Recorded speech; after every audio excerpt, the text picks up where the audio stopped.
Good evening, everyone. We welcome you all to OrthoTV online original webinar series. This webinar has been brought to us by an unrestricted educational grant from Zydus Fortisa, the makers of Decadurabolin, Espra and Espra DSR. Today we have a very respected and senior orthopedic surgeon all the way from Jawaharlal Nehru Medical College and Hospital, Bhagalpur, Bihar. He is an associate consultant there in the Department of Orthopedics for the last 20 years.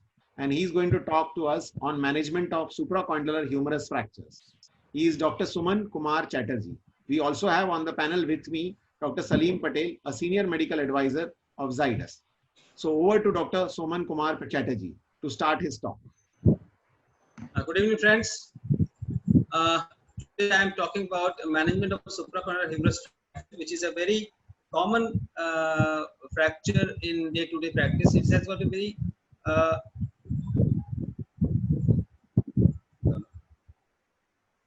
in adult fracture around elbow, especially those of the distal humerus, are often high energy injuries. Ideally, it has got a very bimodal distribution in fracture pattern. Either it occurs in a young adult with a high energy trauma, or in a old osteoporotic bone with low energy trauma. In both the cases, it's a very complicated fracture to deal with, because the outcomes are very guarded, and we have to be very careful in dealing with such fractures.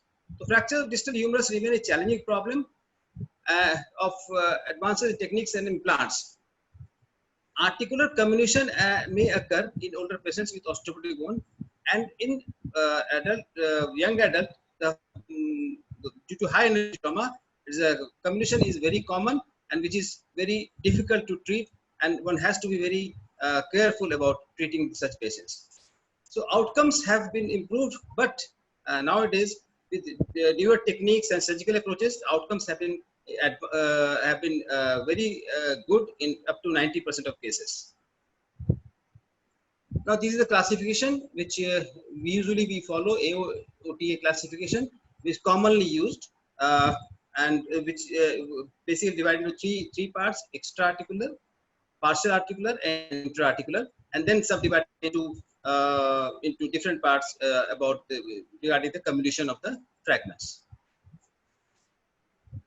Now, nowadays, every fracture, articular fracture, whether it is around the knee or femur or elbow or wrist, we deal with in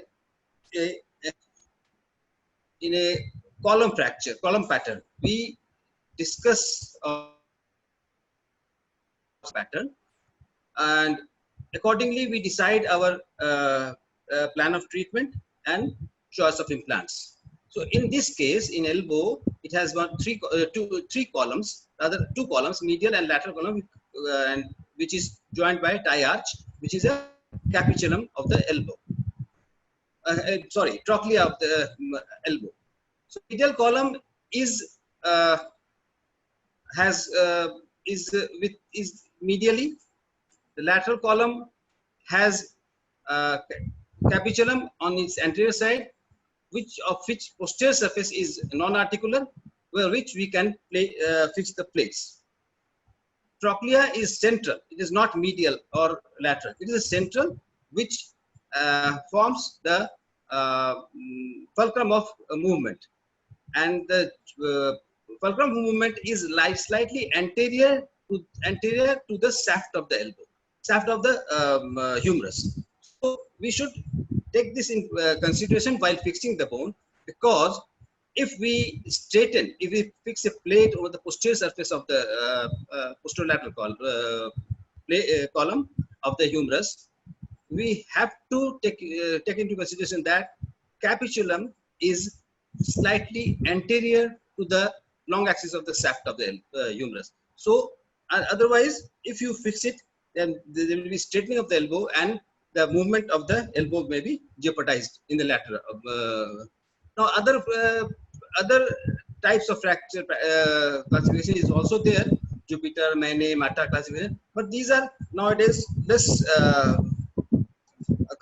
consulted in our day-to-day practice. So these fractures are high T, low T, Y, H, or different, but these doesn't give you a proper idea about the fracture pattern, and so the planning and choice of implants and approach of the surgical approaches to the fracture pattern.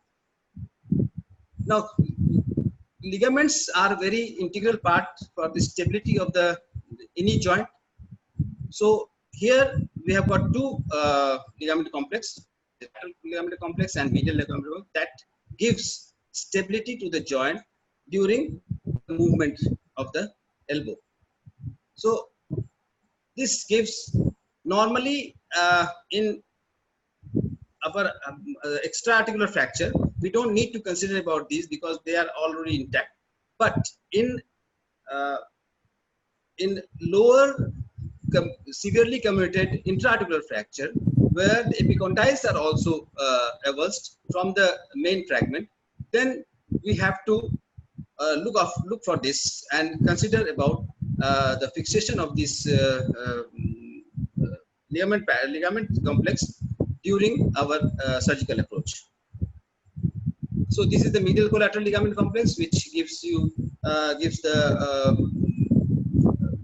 valgus stability. Now, for any fracture pattern which involves the joint surface, the main goal of treatment is to anatomical restoration of joint surface. It should be as anatomical as possible. Stable, rigid internal fixation, which allows you for the early mobility of the joint, that gives you better prognosis. Now, when a patient comes to us, we straightway go for the imaging after considering his neurovascular and other general conditions. The imaging is mainly X-ray. It should be a high quality X-ray, AP, lateral and oblique view of the elbow, and if possible, with some sedation to the patient, a traction view is also important. That gives you better better view of the fracture pattern. And most of the time, CT scan is also necessary with 3D reconstruction. That gives absolutely better picture. And if possible, then remove the radius and ulna. That gives you a proper picture of the fracture fragments, particularly if it is the fractures are in coronal plane or radial plane also. Now, before after seeing X-ray, we can make a template over the X-ray plate, and by that we can count the fragments, the position of fragments in relation to others. This sometimes there may be very small fragments which may have to be discarded during operation and filled with the bone graft. Sometimes the medial combination, the column combination, if it's too much, then we have to give some strut graft also to align, to make the anatomy proper and sturdy. So basically, we're here in lower humerus fracture. Posterior approach is important because that gives the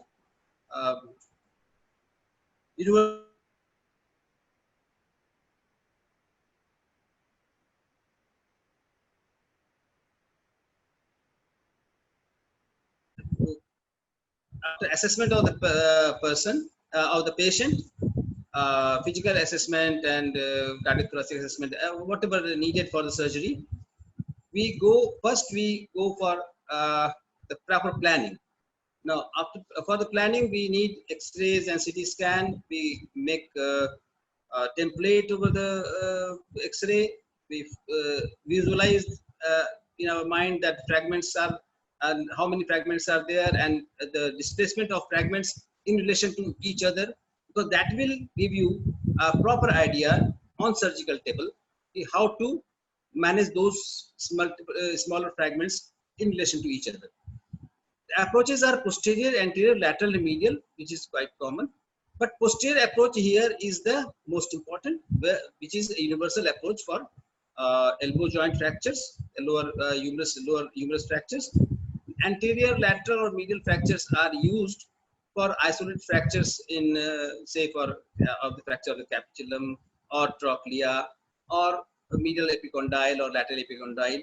For isolated fractures, we can go for those approaches. Now, the posterior approach has got different modalities, different types. Either we go for triceps preserving reflecting, or trap, which is called triceps reflecting and coneus pedicle approach, or triceps splitting, which is Campbell. In my personal experience, this triceps splitting Campbell approach is good enough for any type of fracture of the lower humerus. Yes, olecranon osteotomy is used when there is absolutely lot of comminution of the articular surface. There we can use this, but it has got some inherent complications which is very difficult to avoid, because reduction may after olecranon osteotomy, reduction may not be anatomical. The fixation of the fixation implants may be subcutaneous, and it is impinging upon the skin, or sometimes it may go into non-union also, which may lead to serious complications. So, olecranon osteotomy approach, posterior approach for lower humerus fracture should be preserved in limited condition when there is absolutely lot of comminution of the articular surface. And in my practice, I am using triceps splitting approach, which is quite good. And over the time, a certain to give complete exposure even to the anterior fragments. If there is coronal fracture of the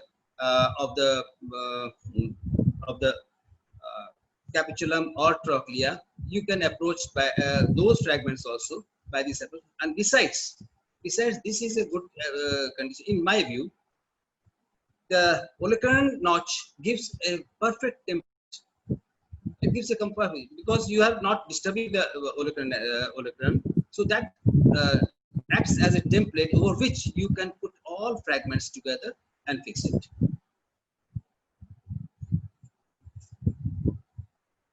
Now these are the posterior Campbell approach. The triceps tendon is lip is preserved and retracted distally, and then the triceps muscle is split. These are other approaches which is good, but these approaches are preserved for in such cases where if there is no hope of conserving the articular surfaces, in particular in older age osteoporotic bones, then we have to convert our operation into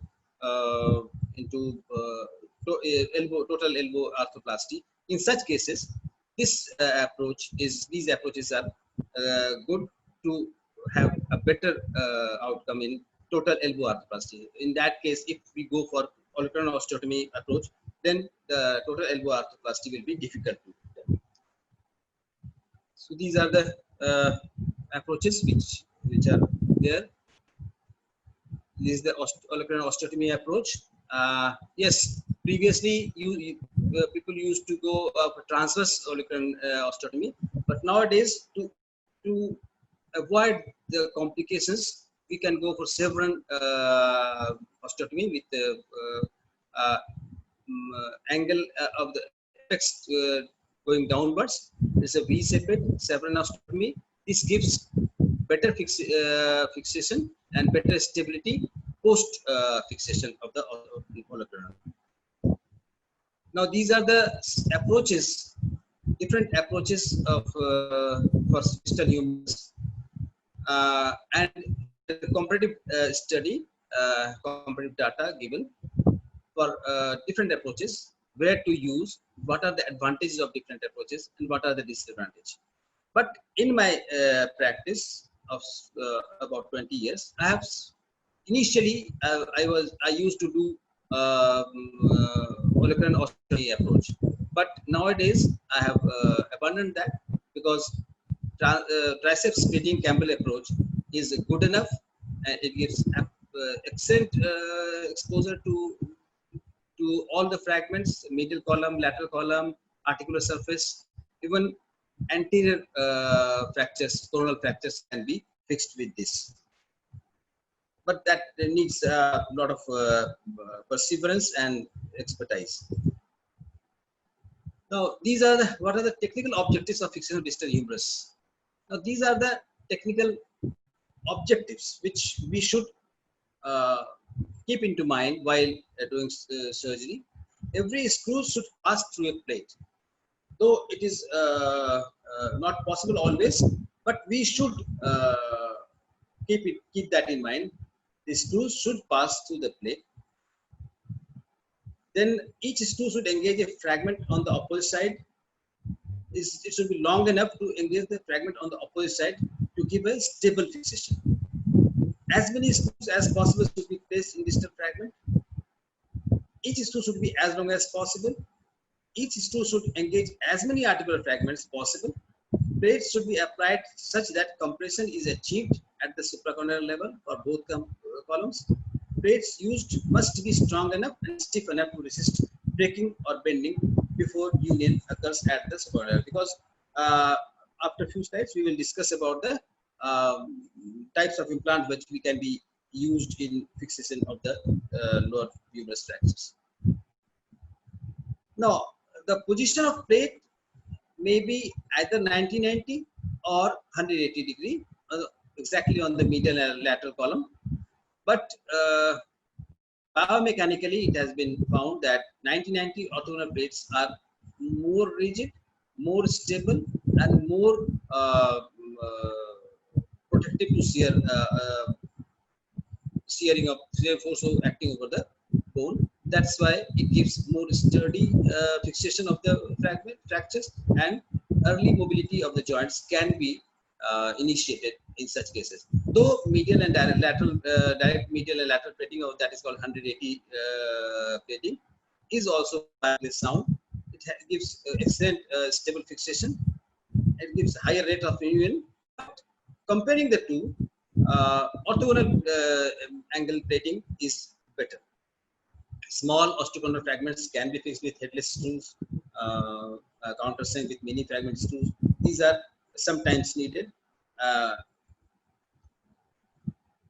Now, the plates that are used in lower humerus fracture fixation are pre-contoured 3.5 compression plate, 3.5 reconstruction plate, 1/3 tubular plate. 1/3 tubular plate is less preferable because it is it's a low profile plate. It cannot withstand the muscular force acting over the medial column, particularly it is used, and it gives way. It can be used in conjunction with other plates also. So mini fragment plates are also needed when there is very low type of fracture. Locking plate, distal humeral locking plate, it is used when the lateral column fracture is quite higher and extends up to the shaft also. Now, the treatment protocol for different types of fractures, usually in adult, closed reduction and K-wire fixation is not a choice. It can be used when there is comorbid conditions of the patient doesn't allow extensive surgery. We can use in some cases for closed reduction and K-wire fixation of those fractures, but you have to apply slab or some other protective cast for those patients. but that gives not a good result. Patient may go fracture may go into non-union or stiff very much higher, and even after physiotherapy, you cannot achieve a good fixation and movement of the joint. So, in adult, whatever type of fracture is there, is type A, B, or C, ORIF is the choice of treatment in such cases, depending upon the fracture pattern and the implant choice. Now, in type A, we can use screws, 3.5 or 4 lag screws with lag effect. Then type B fracture for simple isolated lateral column injuries, single plate may be used or screw alone, but with plate it's better. It gives better rigid fixation and early mobility can be used. So these are the few diagrammatic pattern which can be used in different types of pattern. These are lateral isolated lateral column fracture, condylar fracture. So that can be used in previously it is first it is used two K wires are used to provisionally fix the fragment, and either we can use a drill screw parallel to the wire, or we can use cannulated cancelled screws over the same wire. So one screws into the condyle and one into the shaft. So these two screws is good enough. But if the fragment is large, we can use additional plate for better stability. Now in type B and C intra-articular fracture, undisplaced fracture, though it is said that it can be treated conservatively, but either we are doing under diagnosis, for which the undisplaced fracture may have some impacted element in that. So in such cases where there is a little bit of confusion, we should go for CT scan, and we can do get a better idea for the displacement and combination of the fragments and plan accordingly. So undisplaced fractures, if in simple X-ray is there, and so we should not let it go alone, let it go undetected. So we should go for further investigation like spiral CT scan or traction X-ray to avoid that complications. Now, in displaced type B and C fractures, before going for surgery of these patients, these fractures, one has to have a very good idea of the column pattern of the lower humerus, the alignment of the trochlea and capitulum, because each has got importance, and if not done properly, the result will not be found as good as we can think of. So minor displacement and comminution may be under appreciated and can lead to displacement, which I have explained earlier. Now, the danger with conservative fixation is strong tendency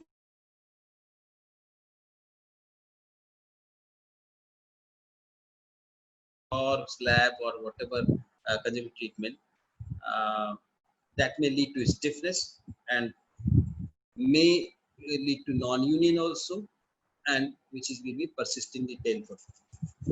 For open fractures, we can use bridging X-rays for the timing till the wound is healed, or sometimes if the compounding is not that bad, not that soil, we can primarily fix the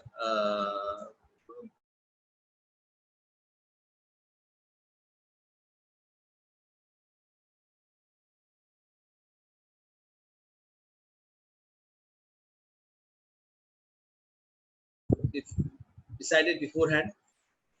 It should be as minimal, with less soft tissue injury can be done. We have to go for such approach where we can preserve and we can give respect to the soft tissue uh, of the joint. So usually, molecular osteotomy approach is, as I have told you earlier, it gives excellent exposure, but all triceps preserving or triceps splitting Campbell approach is good enough after a lot of experience. One, in my personal view and in my personal experience, I am doing this triceps splitting approach since last so many years and abandoned the molecular osteotomy approach. Now, ulnar nerve should be identified. This is the very most important aspect, and it should be uh, isolated, neuralized, and preserved and kept safe on a tube. And all through the operation, we have to keep in mind rest. Now, the fragments, our primary aim is to maintain or reconstruct the joint as anatomical as possible. So every fragment should be kept, should be observed, cleaned of the hematoma. One more thing, we can use tourniquet also initially during exposure, but since posterior approach is very good and structure, so we cannot or we can keep the tourniquet in those conditions where a lot of hematoma is there and there is blood perfusion and the reduction of the fragments is difficult. Visualization of fragments are difficult. Otherwise, we should avoid tourniquet application in such cases. So every fragment should be and first provisionally fixed with temporary K-wires. Now, while doing those things, we can do one thing. Either we first reconstruct the condylar fragment first and make it one. And then, but meaning by you are converting a C-type fracture into A-type fracture, and then you fix the condylar fragment to the SAP with provisional K-wires. Or sometimes when there is more comminution in one of the column, particularly on the medial column, we should fix one column with the lower fragment to the SAP, meaning by we convert the C-type fracture into B-type fracture. The C-type fracture means total intra-articular, converting into partial intra-articular. So one you fix one fragment to the shaft, and on that we put other fragments one by one and fix it and reconstruct the joint. So these are two methods. Either you fix first the condyles and then fix it to the shaft, or you fix first one column, fix it provisionally with K-wires, and then on that you fix other next column and the intra-articular fragments. Now here in type C fractures, sometimes always two plates are needed for adequate strength. This may be increased by placing them at right angles, that is orthogonal plate. Firm fixation should be done. The lateral plate should reach as low down as the joint, because the lateral column has got anterior capitulum, which is articular surface, but posterior surface is non-articular. So we can go we can put the plate as low as possible. That gives sturdy, strong fixation of the lateral column, which is very important. Now these are few pictures which we can show. Here we are making the condice first with the joystick method. Retrograde K wires are passed, then it is made into one. K wires are then passed across the fragment and hold with the pointed tongs, and one lag screw. If the column is two part, I mean articular surface is in two part only, then we can apply a lag screw, 4 mm lag screw from medial to lateral side.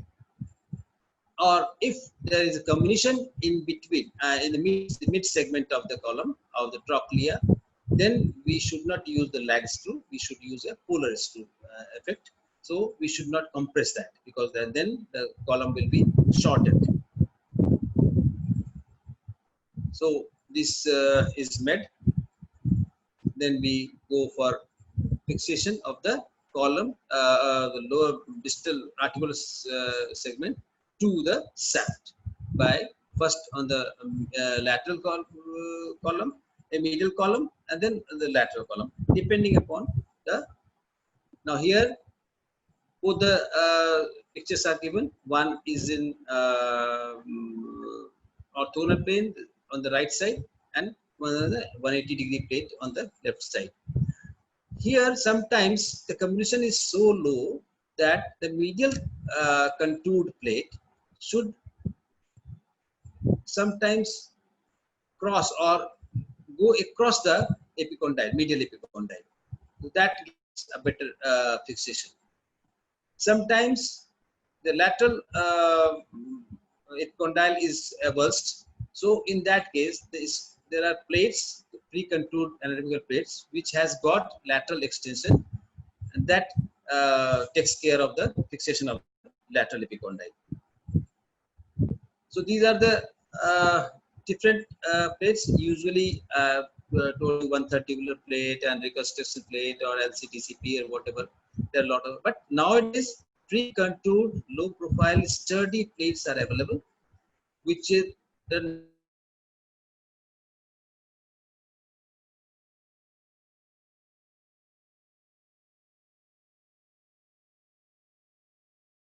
lateral column fracture extending into the shaft. So is a very good plate, and it's very sturdy and gives.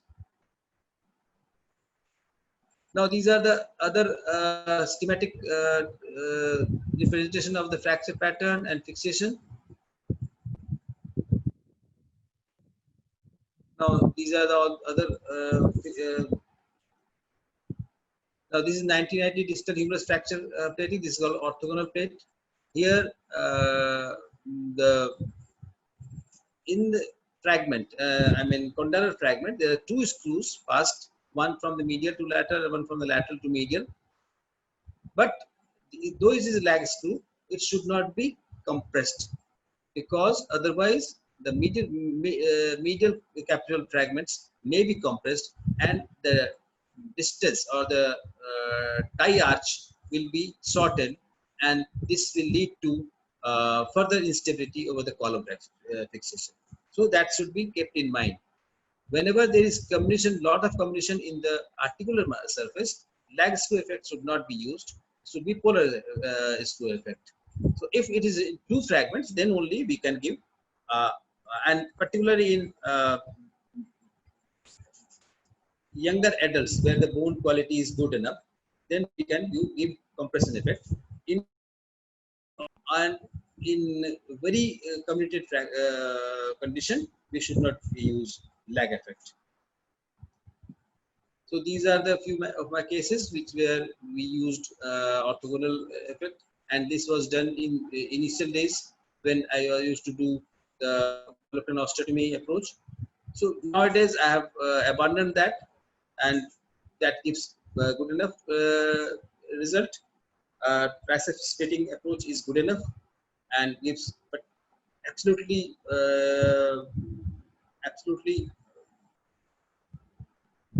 clear view of the all fragments and column, and fixation can be done very easily. And the last one, so this is one of the case where the lateral column fracture is extended up to the shaft, where we have used extra articular lower humerus plate, and on the medial side there is a reconstruction plate. The particularly even must notice that the screws are very long, which is going all across the one fragment to other to other fragment, other side, other column. So now these are the alternative method of treatment, which is less used, and I don't find it very encouraging, because hemiarthroplasty or total replacement are not a good choice. It may give initially good result, but later on it is the whatever implant we use for total TER, it is bound to get loosened, and complications rates are very high. So I don't have much experience with these things, so I cannot comment on those. So this is the bag of bone technique. Yes, this is a good approach in very if the patient's comorbid condition is very low, and any type of treatment is not possible. So in that case, we use this bag of bone technique, particularly in very old osteoporotic patient, old patient where osteoporotic bones severely comminuted, which is not feasible or amenable to fixation. We use this technique, and it gives particularly, if not encouraging, but sufficiently good result for the patient to follow his lifestyle. Now, post-operative management is important in younger age group, where if we are confident enough of the fixation, is that it is a very rigid, strong enough, and can withstand any sort of stress over the fracture. So we should ask the patient to start mobility of this joint as early as possible, say for second or third post-op day. If the patient can withstand pain, he can bear some little pain, he can start movement immediately post-op days. Splint or cast should not be used if there is stable fixation. Okay, if you are not confident enough of your fixation, you can use, but that gives not a good idea and good result post-operative. So it should be avoided as much as possible. So fracture healing takes, as usual, it takes about 3 to 4 months. So before that, we should avoid weight bearing or strenuous physical activity. Now, complications are vascular injuries, rare in closed humerus fracture, but sometimes if compounding is there, there may be injury to brachial artery and all that, anterior to the joint. In that case, whenever patient comes with those fractures of elbow, we should be examining the patient in total. The whole limb should be examined properly. Perfusion of the fingers and pulsation, radial pulsation, distal pulsation, the neurovascular condition of the limb should be assessed. Nerve injury is common, which we should either it is due to trauma, or sometimes we may give it iatrogenically during operation if we are not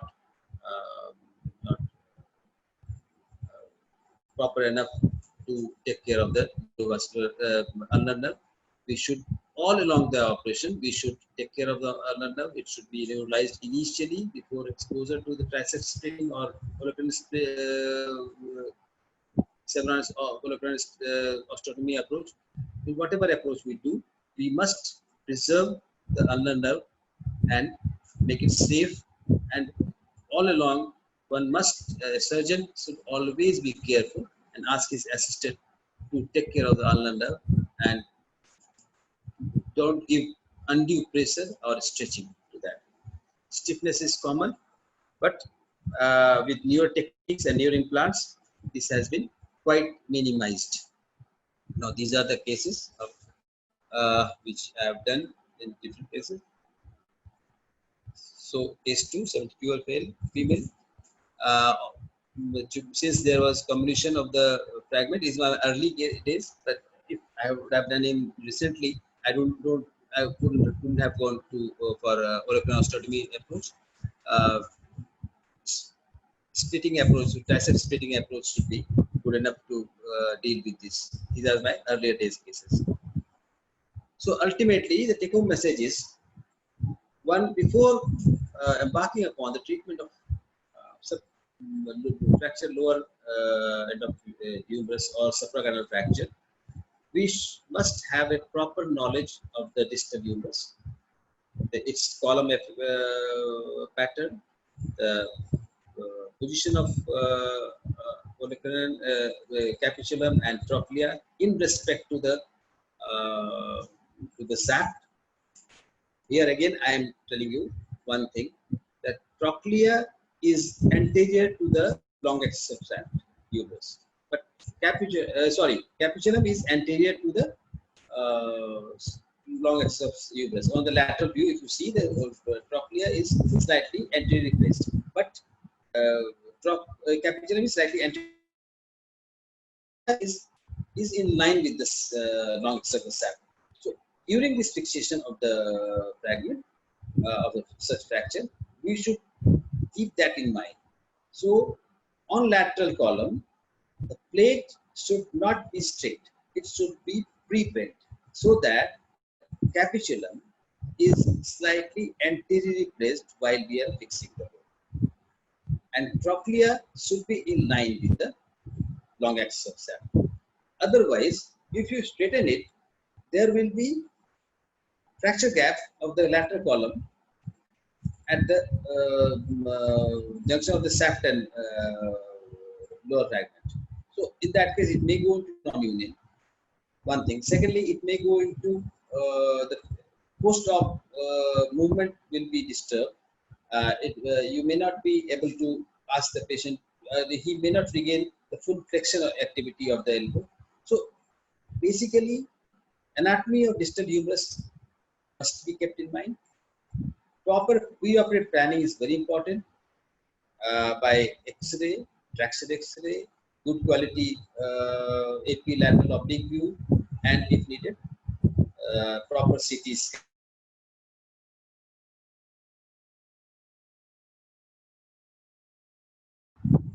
Depending upon the fracture pattern, we should make in mind that it should what exposure we are going to be going for this patient. Either it is extensile posterior Campbell approach, or osteotomy approach, or triceps splitting approach, whatever. So we should be ready in our mind and in our planning before going on the table. Here, one thing is also important: the patient, the position of the patient on the table is important. Basically, one can go for a supine position with the arm draped on his chest or side, but this approach may give a little bit discomfort. As far as myself is concerned, I don't go for those supine position. I go for lateral depressed position with the arm kept on a bolt or a side bar. Particularly, bar should be such that, and the position of the limb should be such that we can flex it during operative maneuver up to 120 degree. Normally it is kept in 90 degree. It should be adjusted in such a position that we can flex it up to 120 degree. Then that will give you better exposure of the articular surface without even going for collocadostomy. That will be important point in your mind. That should. Then knowledge of reduction fixation method is important. K-wires should be ready for those things. We can use it as joysticks. First provisional fixation is done with K-wires, and then proper plates and screws, if need be mini plate also, and counter screws with countersink head, or sometimes somewhere biological screws are also available, which is not available in our side. So we haven't used. I don't have much idea about that. So for sometimes when there is coronal fracture of the capitulum and or trochlea, we use mini screws to fix those small fragments, and that is since we are using on those screws on the articular surface, it should be countersunk and flushed with the fracture surface. And yes, before going for operation, we should ask the patient or explain the patient that we need to graft those. If there is a lot of combination over the column or the collateral fossa, we have to graft it for proper healing.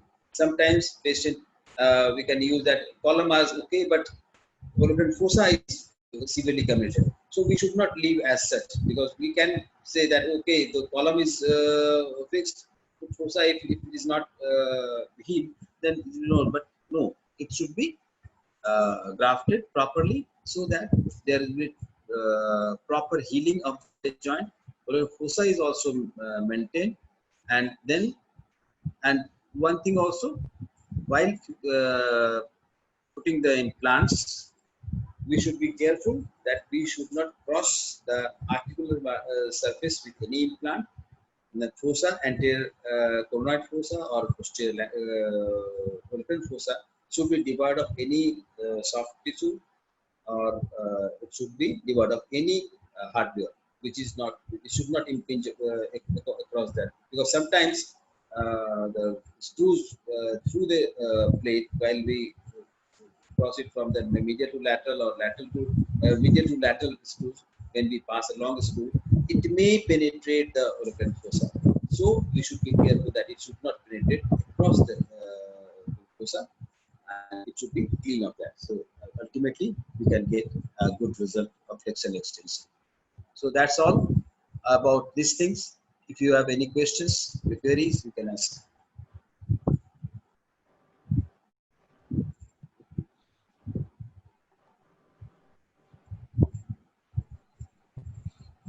Yes, sir. Thank you very much for the comprehensive coverage of the distal humerus fracture. So I wanted to ask you, what is your personal choice of implant? Means basically whether you do a locking plate, whether you do a the older style.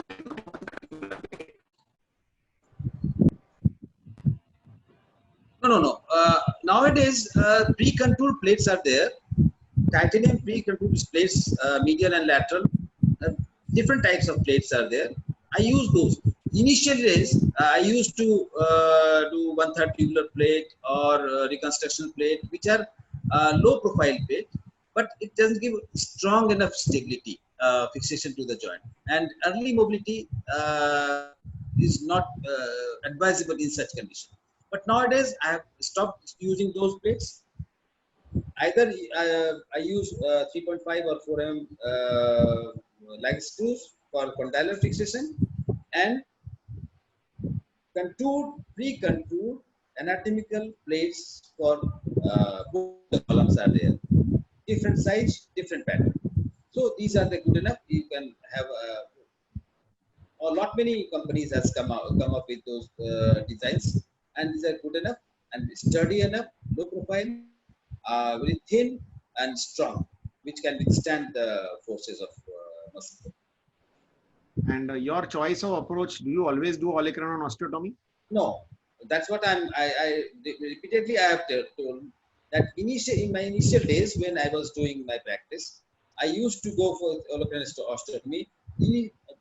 Particularly, I can tell you that I used to go for transverse osteotomy initially, say about 10-15 years ago. But osteotomy of olecranon. But nowadays, I seldom use osteotomy.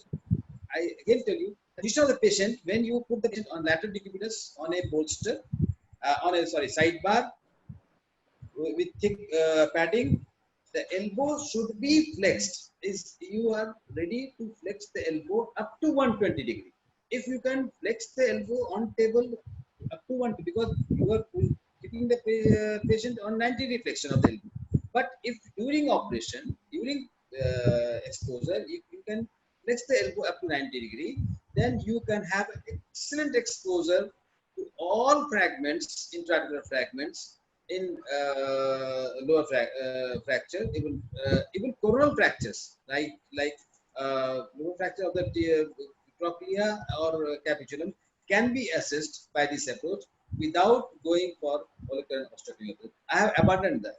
I always go for triceps splitting approach. Salim, do you have any questions? Yeah, so just one question. Yes. What is your management protocol for a terrible triad of an elbow? Suppose you get a case like that. This is a very typical proposition. I go for surgery. Okay. Always. Okay. Always. Yeah. Because sometimes I have seen patients of terrible triad with conservative treatment. It gives a very bad result. Very bad result. Where prognosis is very bad. Patient is not satisfied. So, particularly if the patient is younger age group, and the main aspect that you have to reconstruct the radial head and length of the radius.